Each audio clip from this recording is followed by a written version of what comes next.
vamos ouvir alguém quando nós já não temos muita esperança mais, porque eu já tentei de tudo, não fiz nada, não consegui nada. Dá para entender? Então eu cheguei murchinho, cabecinha baixa, aí o pastor me deu um grito comigo, eu lembro até hoje, eu fui lá na frente perguntar para ele, ele era um pastor de fé, infelizmente hoje não está na obra mais, que Deus o guarde e abençoe onde ele estiver, e que ele volte, que ele levante a cabeça e volte a pregar a palavra, não sei para onde anda, mas ele gritou comigo, ele disse, rapaz! Eu disse, puxa, esse pastor aí, será que ele quer me chamar para briga? Só faltava essa, todo lugar que eu vou, as pessoas querem me bater, só falta o pastor querer sair no braço comigo também. Tem que acordar, rapaz, tem que despertar. Eu disse, opa, esse aqui é diferente, né? E aí ele começou a me instruir na palavra, olha, Deus está dizendo isso, está escrito isso, você tem que fazer isso. Eu disse, não, pastor, sim, senhor, não, o senhor está dizendo, eu vou obedecer. Eu obedeci ao ungido de Deus. Tem gente que diz, eu não preciso do pastor. Posso ser sincero para você? Eu precisei. Experiência própria. Eu tive essa experiência. Mas Deus estava lá. Estava. Mas se aquele homem não fosse de Deus, ele não teria me ajudado. Se ele não fosse um ungido de Deus, ele não teria me ajudado. Se ele não tivesse a unção que Deus colocou nele, e se você não tem a unção de Deus, você também não vai ajudar ninguém. Você vai ver pessoas ao teu lado, você vai ver situações à tua volta, que se você não tiver a unção de Deus, você não faz nada. Você vai ser um pobre coitado crente. Aquele crente que não vê nada de bom. Pastor, não sei, eu vou na igreja. É um negócio tão xoxo, tão morno. Eu vou, eu sento, eu ouço a palavra. Meu Deus, meu Deus. Ele está endurecido por causa das questões do mundo, da luta. Mas é aí que eu tenho que ter. E essa unção tem que estar em você. Você tem que ter a graça de Deus. Você tem que ter a luz de Deus. Pastor, mas eu não tenho motivos. É por isso que a nossa vida é uma derrota, porque a gente não entende essa graça. Que ela tem que estar estampada em mim. E as lutas, isso não pode me tirar essa graça. Mas as batalhas, mas isso não pode me roubar essa luz. Porque essa luz é o Espírito de Deus, que vai me fazer ser um vencedor em qualquer lugar. Por que que as oportunidades aparecem? Porque chega a luz, não é você. Pastor, cheguei lá naquela empresa, a pessoa olhou para mim e disse, rapaz, fui com a tua cara, gostei de você. O teu currículo até não é bom, não. O teu currículo é fraquinho. Eu peguei muitos currículos aqui na mão, muito melhor do que o seu. Pessoas mais capacitadas, preparadas. Mas eu não sei, eu vi um negócio diferente em você. Eu não sei te explicar, e não vai saber mesmo. Porque ele viu algo diferente. Eu vi que você é diferente. Agora você chega lá para uma entrevista. E aí chega o psicólogo que vai te entrevistar. Ou a pessoa do RH, ou sei lá o que vai. E vai te entrevistar. E aí você começa. E você, quantos anos você tem?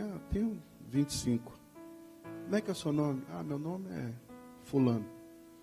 Você mora onde? Mora ali na rua, Deus me livre. Mas quem é você? Eu sou. Eu estou aqui. Quanto tempo você está parado? Já faz 50 anos. Aí ele diz assim, tá meio complicado, teu currículo está meio esquisito. Mas se você chega com o Espírito de Deus, como é que é o seu nome? Meu nome é Edinaldo. Quantos anos? Eu sou jovem ainda, eu tenho 41. Eu sei, poxa, então, qual que é a tua pretensão? Olha, minha pretensão é ajudar essa empresa. Eu quero trabalhar, quero me dedicar, quero chegar no horário certo, quero fazer o que a empresa manda. Afinal de contas, eu sou o empregado aqui, o contratado, mas eu quero ser um parceiro dessa empresa. Eu quero ser se me abrir porta para crescer, eu quero crescer dentro dessa empresa. Vou ficar com esse pensamento de grilo aí, não. Eu quero crescer, eu quero evoluir. Se a empresa abrir condição, vocês vão ver amanhã eu depois aí fazendo algo maior. Estou começando como um faxineiro, mas não é esse meu alvo, não. Eu quero fazer essa empresa crescer também. É uma luz que Deus coloca ali, que a pessoa diz, eu não sei, ela tem um negócio diferente. E você sabe que é justamente isso. É o que a pessoa é a aparência, as palavras da pessoa. E Deus está dizendo que quando a pessoa tem o Espírito de Deus, ela faz a diferença. E esse é o nosso diferencial. O nosso diferencial do mundo é tão somente ter o Espírito de Deus, aonde a gente for. Não é só no trabalho, não é só na empresa, não é só para ser contratado. Não, qualquer lugar que a gente vai, a gente estampa o Espírito Santo de Deus e dizendo, olha, eu tenho o Espírito de Deus aqui, ó. Eu não preciso dizer, mas eles vão ver.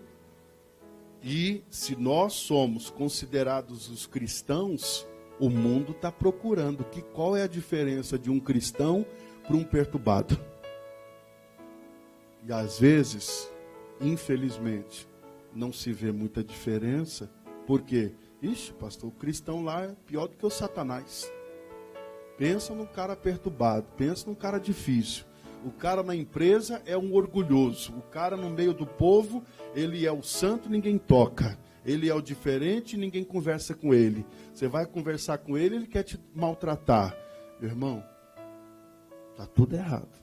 Mas ele diz aqui no Lucas 24, nós precisamos andar um pouquinho.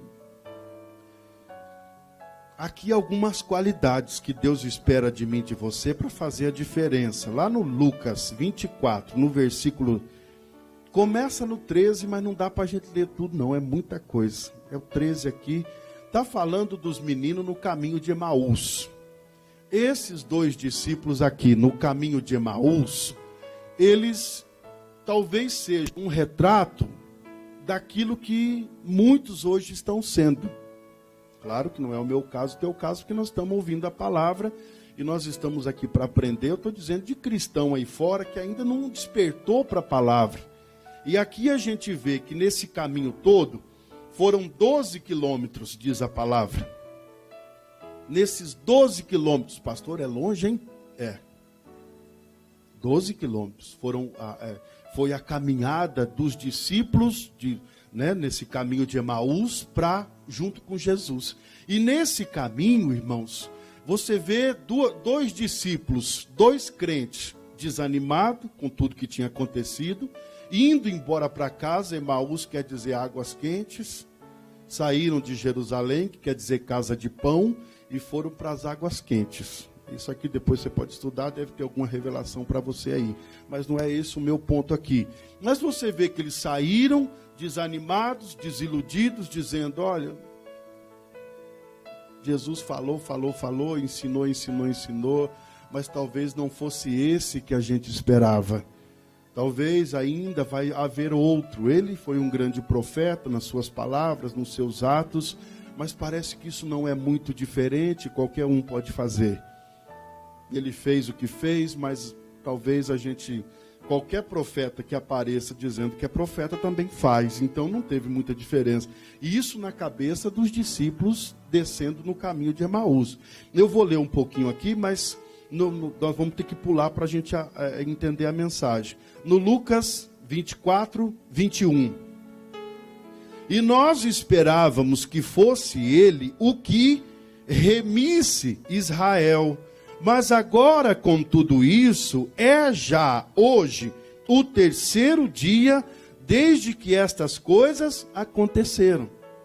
Se nós não tivermos a certeza de que Jesus é o Senhor e Salvador, e nós a certeza de que nós estamos servindo o Senhor e Salvador, provavelmente a nossa mente, a nossa vida, o nosso dia a dia, as nossas atitudes sejam iguais a esses homens. Desconfiados, será que era esse mesmo o que vai remir a minha vida, o que vai me salvar, o que vai pagar o preço por mim? Porque ele foi pregado no madeiro e hoje já é o terceiro dia e até agora a gente não viu muita coisa. Será que vai acontecer?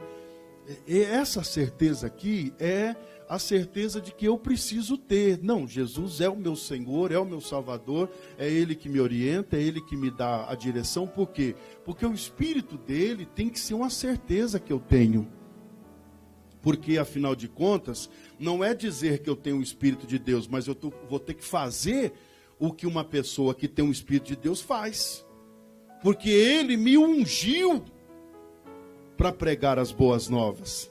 Então eu não sou um ungido de Deus para ficar murmurando nessa terra, reclamando. Esses dois aqui eram discípulos, mas estavam ungidos por Deus, tinham o Espírito de Deus? Não. Por quê? Porque desanimaram quando aconteceu tudo aquilo. Porque não tinham uma convicção. Tem gente, tem cristão lendo a palavra, mas não está tendo uma convicção. Por quê? Por que eu tenho que ter uma convicção na palavra? Porque eu vou ter que pregar isso aqui. Eu vou ter que manifestar o poder de Deus. Mas como é que nós vamos manifestar um negócio que a gente não tem muita certeza? Como é que você vende um produto que você não confia no produto? Como é que você representa algo que você... Pastor, eu tenho meio receio de representar isso aí. Eu sei que esse negócio não é tão bom, não funciona muito bem. E aí eu fico com receio de fazer essa propaganda para a pessoa. E a pessoa comprar esse negócio, vai lá, não funciona, ela vai vir em cima de mim. Dá para entender?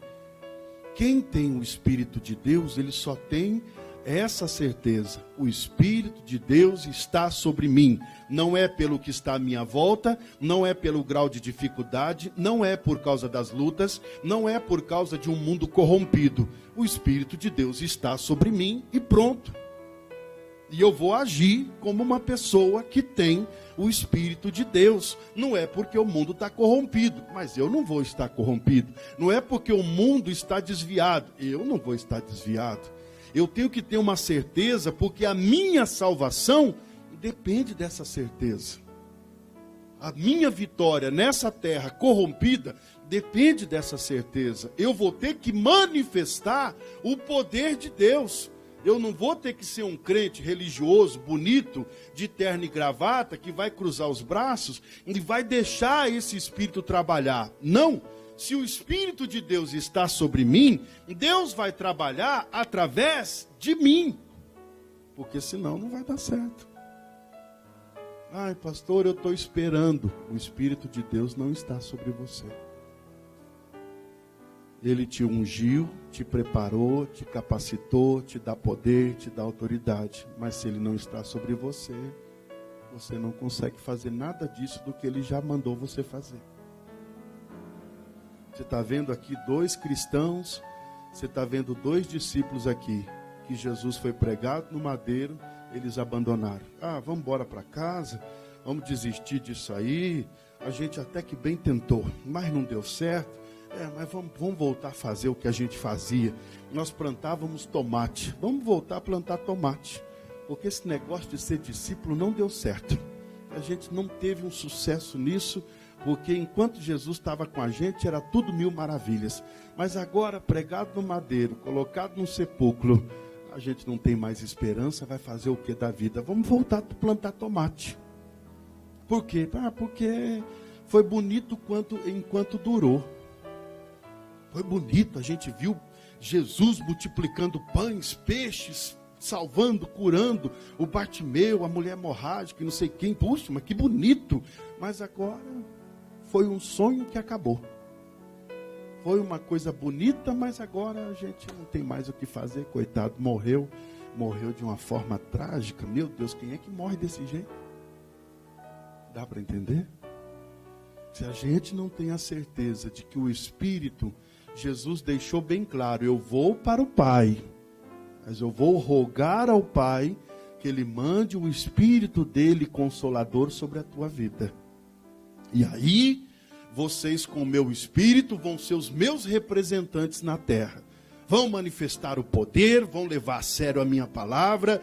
Vai ter as suas dificuldades? Vai ter os seus contras? Vai ter a luta? Vai. Mas o Espírito, o meu Espírito, que estarão sobre vocês, estará sobre a tua vida, vocês vão fazer o que eu fiz e fazer obras maiores até do que eu fiz.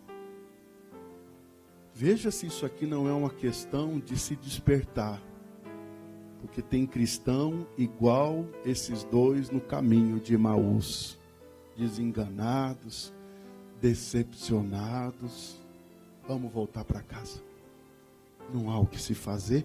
Ele está dizendo aqui no 21, e nós esperávamos que fosse ele o que remisse, o que salvasse, o que mudasse a situação de Israel. Mas agora, com tudo isso, é já hoje, o terceiro dia desde que essas coisas aconteceram. E é verdade que também algumas mulheres dentre nós nos maravilharam, as quais de madrugada foram ao sepulcro e, não achando o seu corpo, voltaram dizendo que também tinham visto uma visão de anjos, que dizem que ele vive. E alguns dos que estavam conosco foram ao sepulcro e acharam ser assim como as mulheres haviam dito, porém nada prova, não viram, não, só disseram. Vai ver que até estavam bêbados, porque falaram, mas ninguém viu nada, então tá bom. E ele lhes disse, ó nécios e tardos de coração, para crer tudo que os profetas disseram. Será que nós não sabemos tudo que já foi declarado a respeito de Jesus e a respeito de nós? Ele está dizendo, ó nécios e tardos, estão sofrendo na mão do diabo. O diabo está deitando e rolando, mas o que foi dito? Ele diz mais, né? Porventura não convinha que Cristo padecesse essas coisas e entrasse na sua glória? E começando por Moisés e por todos os profetas, explicava-lhes o que dele se achava em todas as escrituras. E chegaram à aldeia para onde iam, e ele fez com que ia para mais longe. E eles o constrangeram, dizendo, fica conosco, porque já é tarde, e já declinou o dia, o sol já se pôs. E entrou para ficar com eles. E aconteceu que, estando com eles à mesa, tomando o pão, abençoou e partiu-o e lhe deu. E abriram-se-lhes então os olhos e conheceram. E ele desapareceu-lhes. E disseram um para o outro, porventura não ardia em nós no nosso coração? Não ardia em nós o nosso coração, quando pelo caminho nos falava e quando nos abria as Escrituras? E na mesma hora, levantando-se, voltaram para Jerusalém e acharam congregados os 11 e os que estavam com eles, os quais diziam, ressuscitou verdadeiramente o Senhor e já apareceu a Simão. E eles lhes contaram o que lhes acontecera no caminho e como deles foi conhecido no partir do pão. E falando ele dessas coisas, o mesmo Jesus se apresentou no meio deles e disse-lhes, paz seja convosco. O que nós não podemos é seguir o exemplo dos dois do caminho de Emaús. Isso aqui é uma dúvida. Irmãos, infelizmente tem muito cristão que não manifesta a palavra de Deus, que não faz com que a palavra seja verdadeira, aplicada na própria vida. Estamos olhando as Escrituras, assistindo, lendo, ouvindo, mas não faz da palavra algo poderoso na própria vida. Não vai ver nada. Não vai ser abençoado por nada. Por quê, pastor? Porque é um mero seguidor. Talvez até com título de discípulo. E esses dois aqui não faziam parte dos 12. E aqui já dos 11. Porque o Judas já tinha se matado. Eles eram uma leva desses novos discípulos, dos 500, dos 70. Né? Houve uma outra leva, um outro levante de discípulos. Esses dois aqui não faziam parte dos 12. Que estavam diretamente, ou os primeiros que foram chamados por Jesus. Esses aqui não. Ele fazia parte de um outro discipulado, de um outro pelotão. Isso aqui é perigoso. Nós também fazemos parte, somos discípulos, mas não somos dos 12. Não, nós somos desse outros ou outros pelotões que estão se levantando aí dia a dia. Mas é aqui que está, irmãos, nós não podemos andar com Jesus com essa insegurança toda, com essa dúvida toda. Nós precisamos fazer com que a palavra de Deus seja algo vivido. Se o Espírito de Deus está sobre mim, meu irmão, eu não posso falhar, eu não posso errar. A minha dedicação com a palavra, agora ela se torna mais séria ainda. Por quê? Porque eu preciso manifestar a palavra, eu preciso ver ela acontecendo na minha vida. Eu tenho que sentir isso à minha volta. O Espírito de Deus, ele não pode ser medido ou perdido por causa das lutas que eu tenho. Nós estamos perdendo o Espírito de Deus por causa da luta. Porque tem luta, tem crente que até diz, eu acho que Deus até nem é comigo, pastor, com tanta luta que tem. Mas tudo isso está escrito aqui, no 26. Porventura não convinha que Cristo padecesse essas coisas e entrasse na sua glória, começando por Moisés, por todos os profetas, que explicava-lhes o que deles se achavam em todas as Escrituras. Tudo que é necessário enfrentar, todas as batalhas, estão escritas. Então, se eu sei que tudo isso já está escrito, agora eu me fortaleço com poder, com autoridade, não deixando com que o Espírito de Deus seja retirado de mim por causa de uma luta, de uma dificuldade, por causa da crise. Você sabe que na crise muitos cristãos pararam de servir a Deus? São semelhantes aos dois de Emaús aqui, mesma coisa. Eu não sei, pastor, estava uma luta tão grande. Aí eu peguei e falei, quer saber de uma coisa? Eu não vou mais na igreja não. Que bonito. Ele abandona Jesus, ele abandona a palavra por causa de algo natural, por causa de uma luta. Claro, foge da nossa compreensão, por quê? Porque nós não queremos, claro que não. Se eu estou indo na igreja, se eu estou buscando, se eu estou orando, eu espero que seja diferente. Mas vai ser diferente como? Esperando que seja ou fazendo a diferença? Eu vou fazer a diferença, as minhas palavras vão ser diferentes. Os meus pensamentos, como Romanos 12, 2, que a gente tanto lê, eu vou ter uma mente transformada pelo Evangelho. Eu não vou ser um seguidor de que uma hora da dificuldade eu abandono Jesus, eu saio da igreja, volto a pecar, volto a plantar tomate. Não, as dificuldades foram enfrentadas por Jesus da mesma forma que eu e você vamos ter que enfrentar. Agora, fugindo da responsabilidade, isso está escrito lá em Timóteo. Nós nos acovardamos, isso se chama covardia. Diante de uma batalha, a gente se esconder.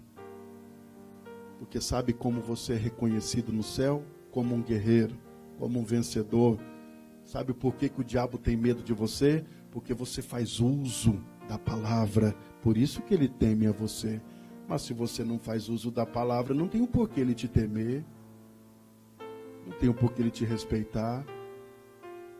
Não somos nada. Somos uma criatura. Algo feito por Deus, mas sem a palavra, só criatura. Não tem mais nada de diferente. Qual é a diferença do ímpio para a criatura que está na igreja? Nenhuma. Por quê? Porque escuta a palavra, mas não leva a sério. Porque escuta a palavra, mas não pratica. Esse é o nosso erro grave, erro sério. Isso aqui é erro gravíssimo, com 7 pontos na carteira e corre o risco de até perder a carteira, ser apreendida e nunca mais dirigir. Dá para entender? Esse erro nós não podemos cometer. Você é de Deus porque você tem o Espírito de Deus. Não é porque você é de Deus ou mais de Deus ou menos de Deus. Porque você está na luta. Não é porque veio uma dificuldade, porque a tempestade se levantou. Amado, mas é aí que você vai conseguir. É uma oportunidade. Eu sei que a gente não gosta de ouvir isso, mas essa é a verdade. Eu tenho que falar. Mas é aí que nós vamos ter a oportunidade de provar que nós temos a palavra. Permanecendo em Jerusalém, confirmando que a palavra é poderosa mesmo, não fazendo igual esses dois aqui se retirando, vai embora, nós não vamos mais nada não. Aí Jesus chegou perto deles, estava meio escuro já, esse povo estava cego também, né? Isso que nos leva a perder a bênção, quando a gente fica falando, se lamentando, murmurando, a gente fica cego. Jesus chegou perto deles e eles não reconheceram que era Jesus. Estava um pouco escuro, Jesus foi um pouco atrás, como uma pessoa, né, conversando, não sei qual era a situação, um dia Deus vai mostrar isso para nós, mas eles não reconheceram Jesus. Talvez esses dois amigos andando, Jesus caminhando atrás, é um desconhecido, não podia chegar perto da roda dos amigos, e eles iam atrás. O que vocês estão comentando aí? Vocês estão caminhando para onde? Nós estamos indo embora para Emaús, a gente era discípulo do tal profeta Jesus, mas, coitado, acabou de uma forma trágica. Papai morreu, pregado no madeiro, sofreu, nossa, apanhou, foi cuspido, o negócio foi difícil, rapaz, foi humilhado, nossa, foi difícil. Talvez até com vergonha de dizer que um dia tinha sido discípulo de Jesus. Não deram muita atenção, a gente estava comentando aqui, e você é da onde? Só que não olhava para trás. E você é da onde? Eu também sou de Jerusalém e tal, não sei o quê.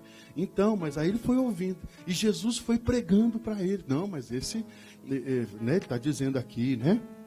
E achando-se, no 22, né? E é verdade que também algumas mulheres, os dois falando, dentre nós nos maravilharam, quais de madrugada foram ao sepulcro, disseram que ele ressuscitou, mas ninguém viu nada. E não acharam o seu corpo, voltaram dizendo que também tinham visto uma visão de anjos, que dizem que ele vive. A gente até nem acredita muito em anjo, como é que a gente vai acreditar que os anjos apareceram para as mulheres?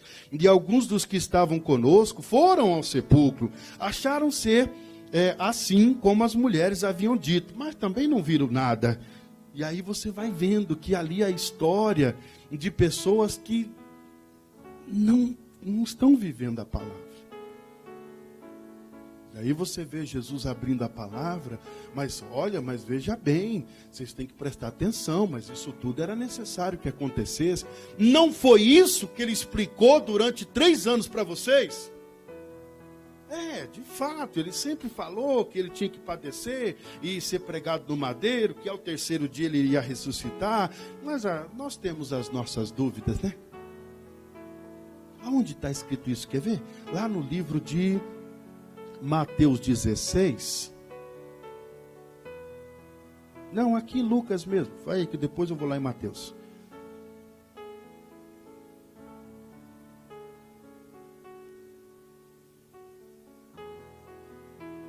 No capítulo 24 mesmo, daqui a pouco eu vou lá no Mateus 16. Daqui a pouco você abre lá, aqui no Lucas 24 mesmo, dá para a gente entender essa partezinha aqui, ó.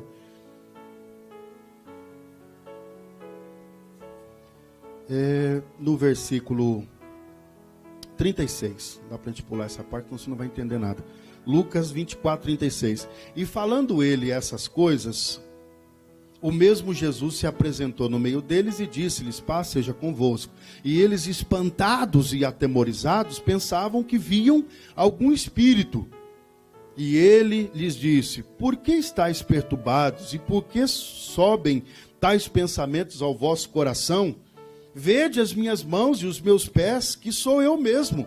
Tocai-me e vede, pois um espírito não tem carne, nem ossos, como vedes que eu tenho. E dizendo isso, mostrou-lhe as mãos e os pés. E não crendo eles ainda, por causa da alegria, e estando maravilhados, disse-lhes: tendes aqui alguma coisa que comer? Jesus estava com fome, né?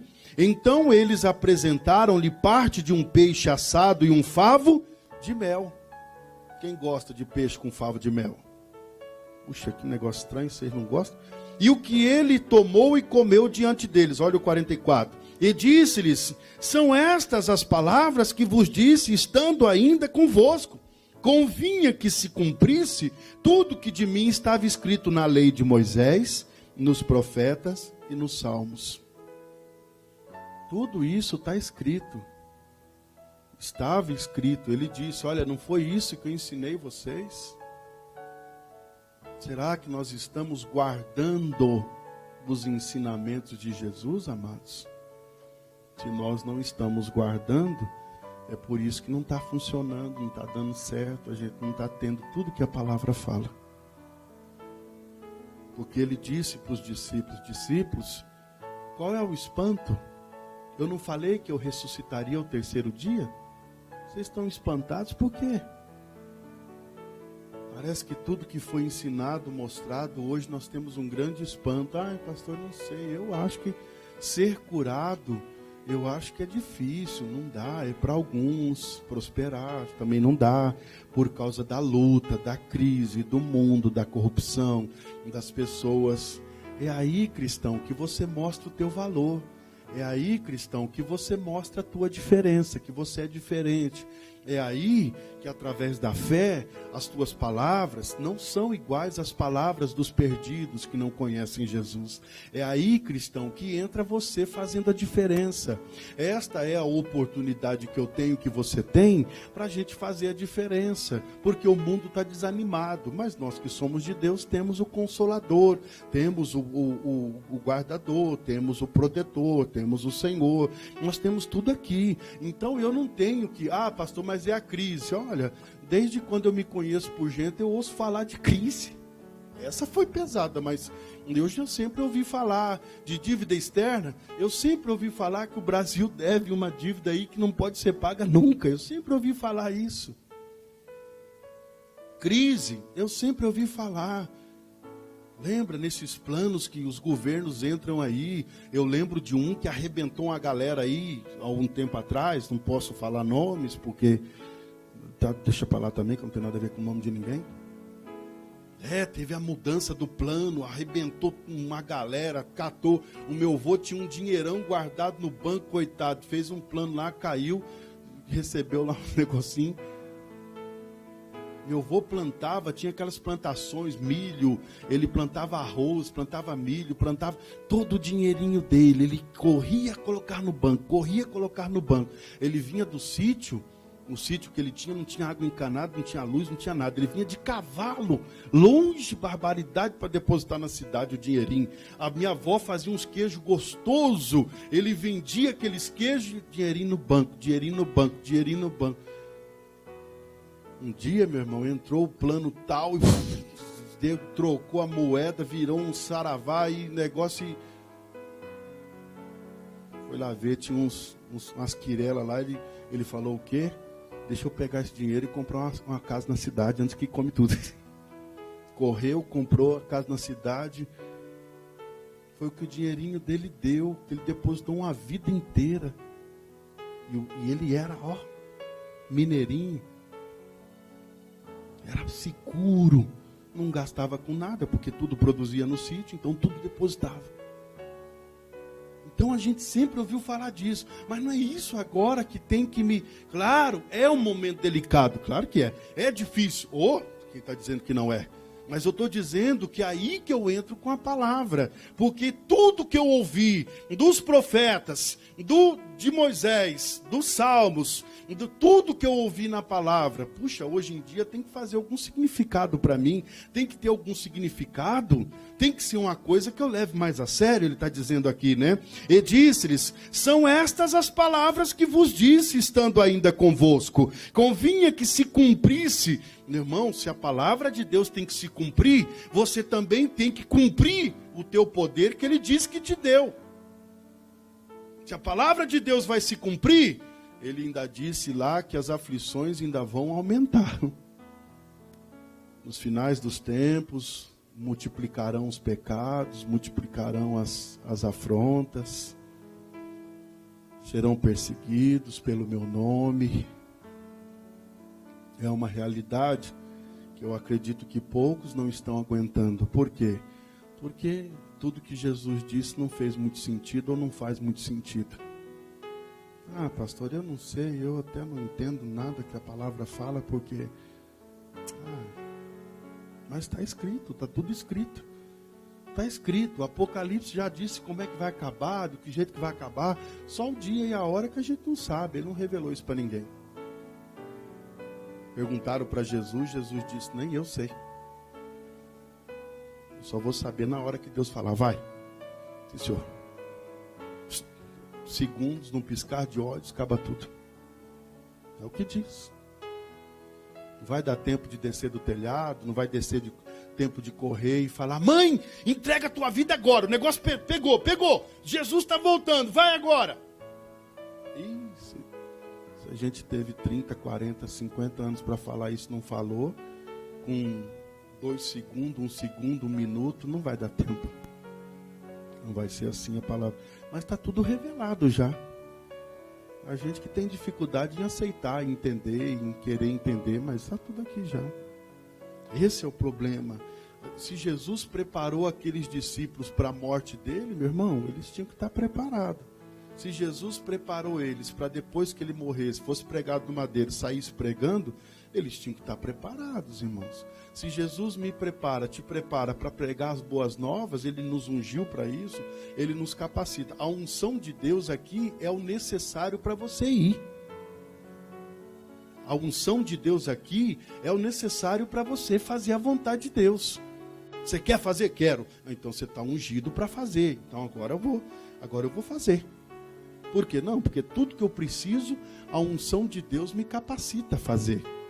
Se eu falar, eu vou pregar, eu vou. Um dia, Jesus disse, olha, você vai pregar a palavra. Eu disse, Senhor, eu não posso? Quando ele me chamou, eu disse, Jesus, eu não tenho capacidade para isso. E ele disse, quem é que disse que eu estou esperando alguma capacidade sua? Capacidade sua é só pecar, errar, falhar. Não, mas o que eu quero colocar em você é a minha capacidade. E outra, você não vai falar da tua vida, você vai falar da minha palavra. Porque se você for falar da tua vida, Dinaldo, você vai ganhar ninguém. Quem é que vai querer ser de Jesus por causa de você, rapaz? Você está louco? Com essa derrota toda, com esse fracasso todo, mas você está maluco. Se for pregar isso aí e outra, eu vou te mostrar o que você vai falar. É o que Jesus nos instruiu, irmãos. Vai, que o meu Espírito te capacita a falar. Vai, que o meu Espírito te capacita. Pastor, eu comecei a falar que eu fiquei assustado. Eu falei, nossa, depois que eu fui embora, eu falei, meu Deus do céu, eu falei tudo isso. Dá para entender? Não é de nós. De nós nós não temos nada para falar. E os nossos conselhos também, para dar para os outros, cada conselho furado, que misericórdia, não é verdade? Não, mas eu tenho uma palavra. Ele me ungiu para pregar as boas novas. Ele me ungiu para salvar pessoas presas, cativas, prisioneiros. Ele me ungiu, é ele que me ungiu. E ele está dizendo, né, no 45, então abriu-lhes o entendimento para compreenderem as Escrituras. E disse-lhes, assim está escrito, e assim convinha que Cristo padecesse e ao terceiro dia ressuscitasse dos mortos, e em seu nome se pregasse o arrependimento e a remissão dos pecados em todas as nações, começando por Jerusalém. E dessas coisas sois vós testemunhas, e eis que sobre vós envio a promessa de meu Pai. Ficai, porém, na cidade de Jerusalém, até que do alto seja revestido de poder. E levou-os fora até Betânia, e levantando as mãos, os abençoou. E aconteceu que, abençoando-os, ele se apartou deles e foi elevado ao céu. E adorando-os, eles tornaram com grande júbilo para Jerusalém. E estavam sempre no templo, louvando e bendizendo a Deus. Amém. Voltaram dizendo, não, agora a gente entendeu que o negócio agora é com a gente.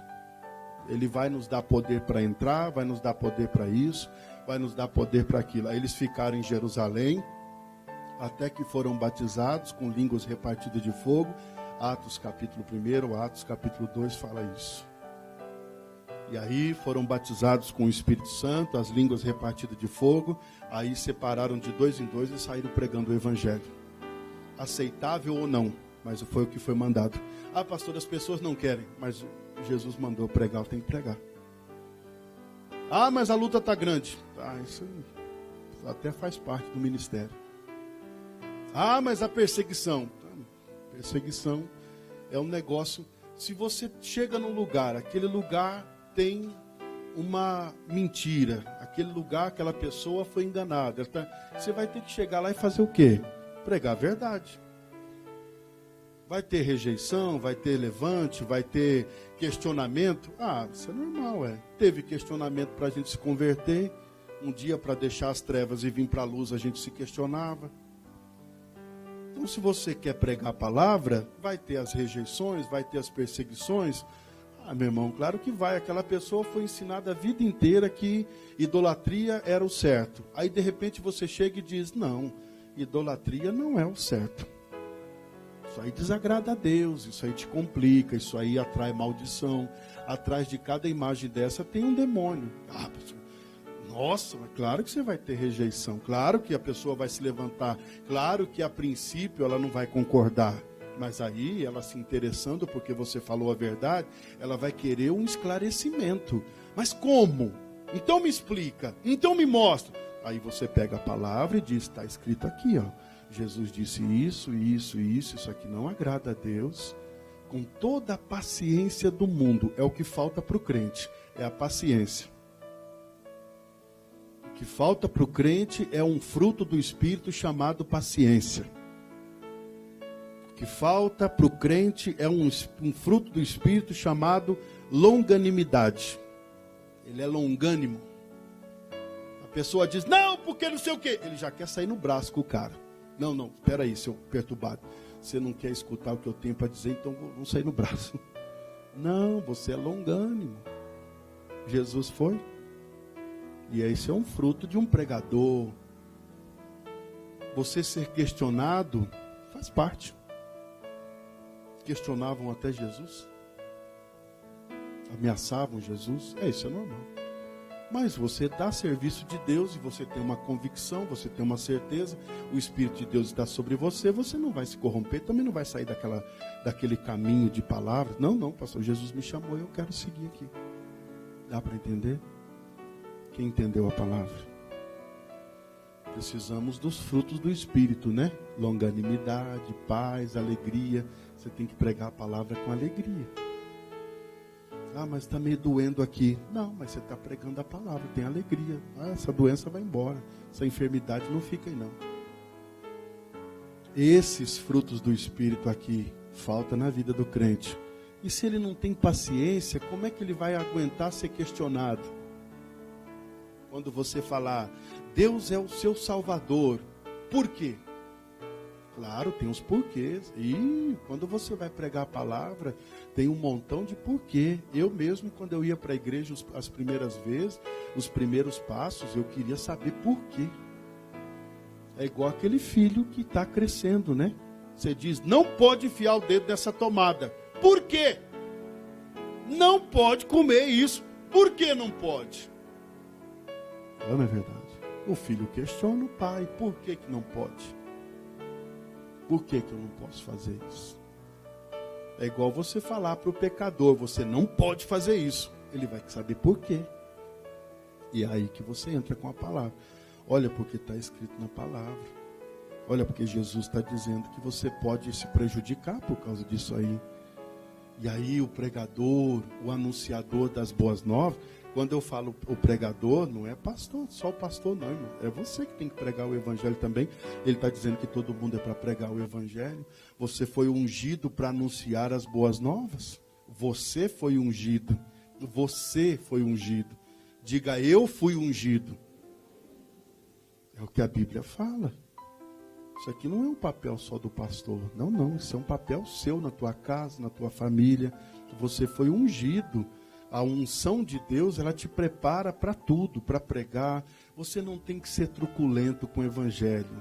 Não adianta você chegar afrontando a pessoa. Tem cristão que é bobo, já quer ir no pescoço da pessoa. Você vai morrer, vai para o inferno. Mas quem é que quer saber logo de cara isso, irmão? Não, peraí, vai devagar, calma aí, você está usando de força, de violência, é o Zacarias 4:6. Não é por força, por truculência, não, cara, você vai ouvir a palavra e se você não ouvir, eu vou te matar. Aí Jesus está dizendo, não, meu pregador, você está muito pesado demais, eu vou dar uma aposentada em você, que você está muito, muito bruto. As qualidades de um pregador do evangelho é a paz, longanimidade, benignidade, mansidão, alegria, fé, não é verdade? Paciência. Pastor, eu prego uma vez só, não escutou, eu já largo mão. tem pai, tem mãe, tem filho, tem isso que... Não, pastor, eu já ensinei esse cabeça dura. Não quer? Parei. Desisti. Ah, bonito. Se fosse assim, ou se é assim, se a gente desistir logo no começo, a gente não vai chegar a lugar nenhum, não vai ganhar ninguém. Tem que ter paciência. O pregador que me ganhou para Jesus teve muita paciência comigo. Porque eu cheguei na casa de Deus cru. Até hoje ainda tem muita coisa ainda para cozinhar, mas ainda já não está tão cru mais. É ou não é verdade? Teve muita paciência. Esse é um fruto do Espírito que, se eu e você nós queremos fazer a vontade de Deus, a gente vai ter que adquirir. Pastor fulano é o cabeça dura.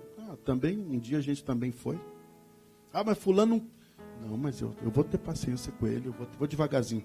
Vou devagar, vou na palavra, né? Vou dar um abraço nele, vou falar, Jesus te ama. No outro dia eu vou falar, Jesus quer você fazendo a vontade dele. Ou no outro dia eu vou falar, Jesus, ele te salvou, hein? Olha, Jesus deu a vida por você, que coisa bonita. E depois de novo, mas olha só como, olha, você é um tesouro. Aí você pode cantar uma musiquinha, você é o espelho que recebe do Senhor. Aí você já vai, dá para entender? Você já vai fazendo, olha, você é uma raridade. Olha como você, meu Deus, você é uma joia preciosa. Vai com paciência que você ganha. Fica de pé que nós vamos orar.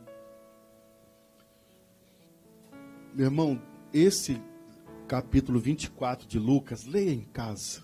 Não dá para a gente ler tudo. Mas esses dois aqui no caminho de Emaús nos dá uma lição muito boa.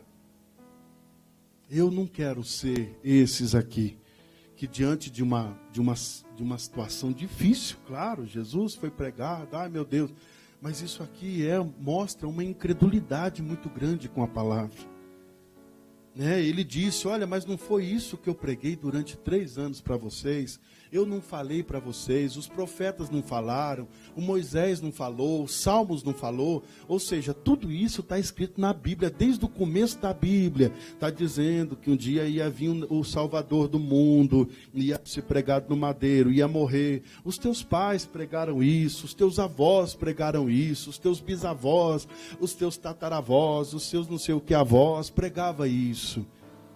Aí eu vim, aí eu disse, eu sou o Salvador. Puxa, eu provei para vocês, eu mostrei para vocês. Eu disse, olha, ide, vão, faz isso, cura, liberta as pessoas, prega o Evangelho, tem uma vida santa, na qual quem estiver te assistindo, olhe para você e diga, puxa, esse aí é diferente. O Espírito de Deus está sobre ele, ele tem umas atitudes de Deus, as palavras dele é diferente. Puxa vida, eu vou perguntar para ele por que ele é tão feliz assim, no meio de tanta destruição e tanta porcaria. Aí a pessoa diz, olha rapaz, eu sirvo a um Senhor vivo, eu não sirvo a uma estátua ou a uma imagem, eu sirvo um Deus presente. E quando eu clamo a ele, ele me responde. Não me deixa sem responder, não me deixa sem resposta. Puxa, é isso que eu quero fazer, Jesus. Eu quero ser essa diferença. Dá trabalho, tem que renunciar a muita coisa, tem que abrir a mão de muita coisa. Abre. É para o teu bem, é para o bem do teu ministério, é para o bem do teu chamado, é para o teu bem. Isso vai influenciar na salvação.